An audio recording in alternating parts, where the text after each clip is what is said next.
blood, but the inside is actually made of light. So the analogy would be like your mind, for example, is,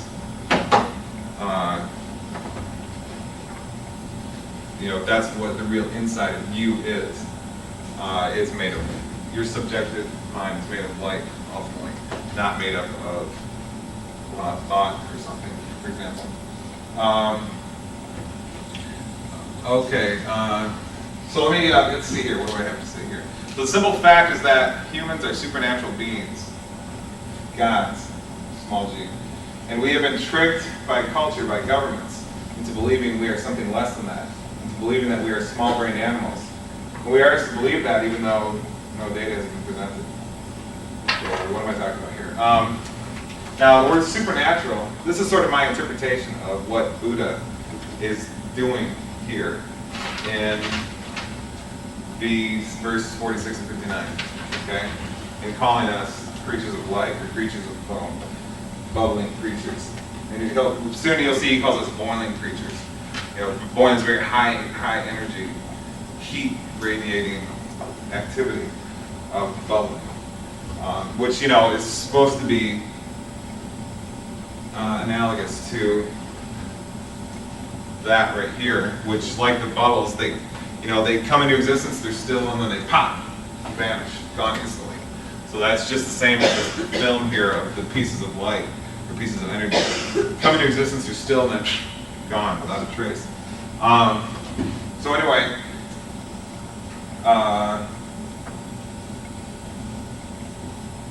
okay, so this passage right here again then.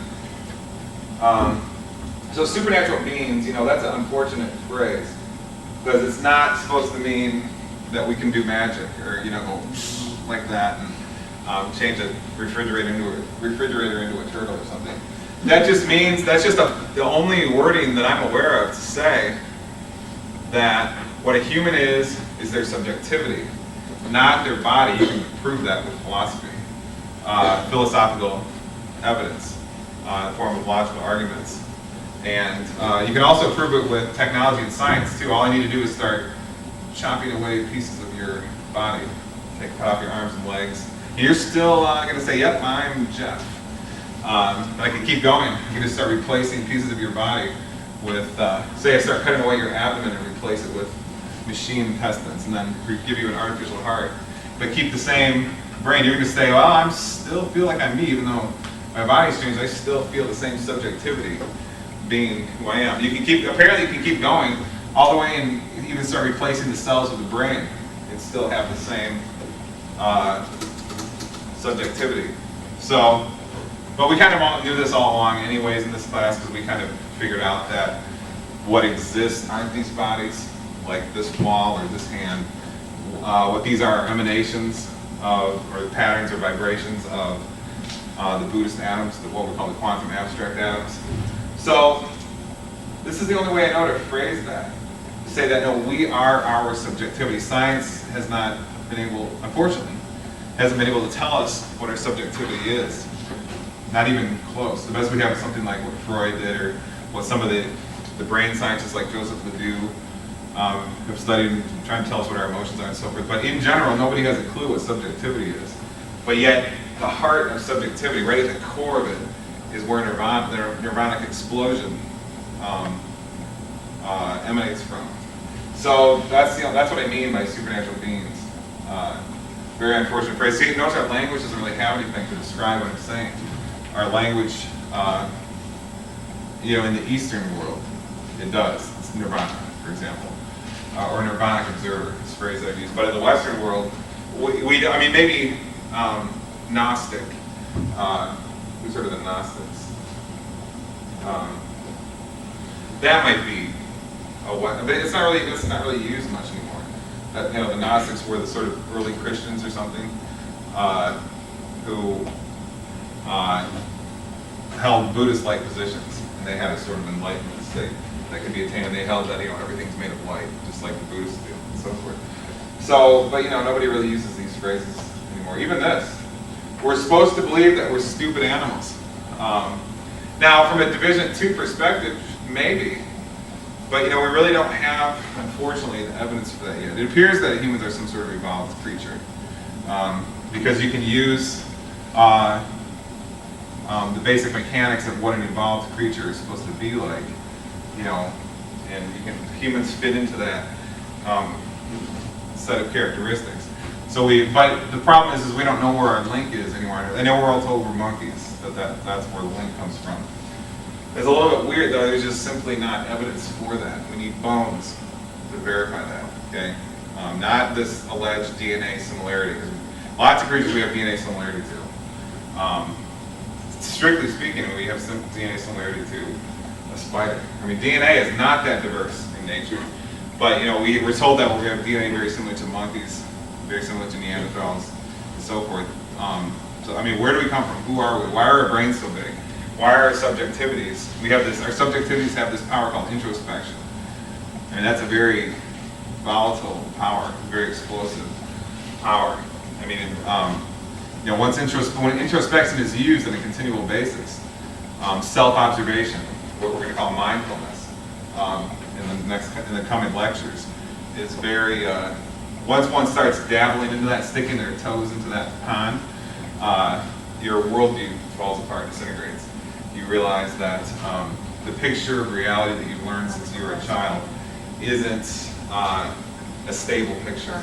It's a picture that is just asking for a critical thinker, an analytical mind to tear down, because it's been built in general by non-critical thinking, by belief, by assumption, by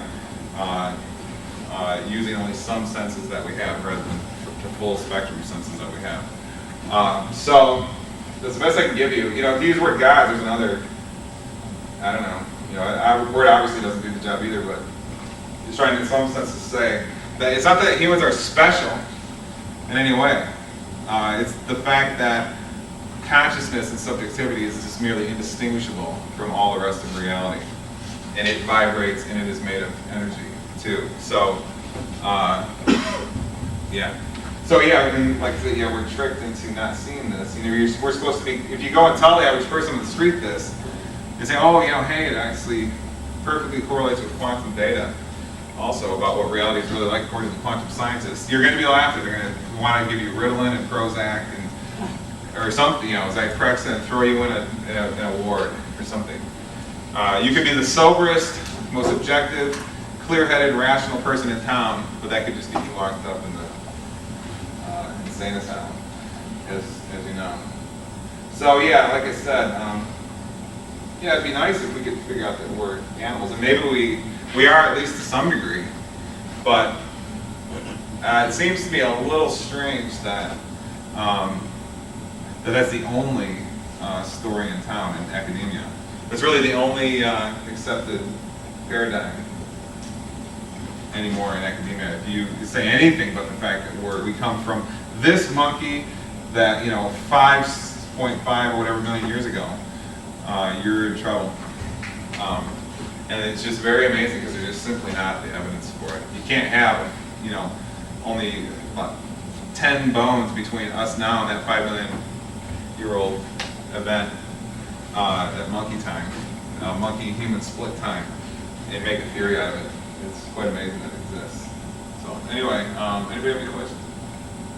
Okay, now verse 170. This is my favorite one in the whole Dhammapada. Okay, so when a man, this is kind of a not very politically correct quote, sorry about that. Not that we care about political correctness. Political correctness is actually, I mean, we just want equality, you know? Political correctness is usually something used by Al Sharpton or something to try to, you know, get black people to not like whites or something. You know, that's what political correctness usually amounts to. I just mean we want equality, you know? And maybe that's not equality, I guess, because women can attain nirvana too, right? Anyway, so that's a translator's fault, so sorry. I apologize for the book on that issue. But anyway, when a man considers this world as a bubble of froth and his illusion of an appearance, then the king of death has no power over him. So again, this awareness eliminates knowledge of death.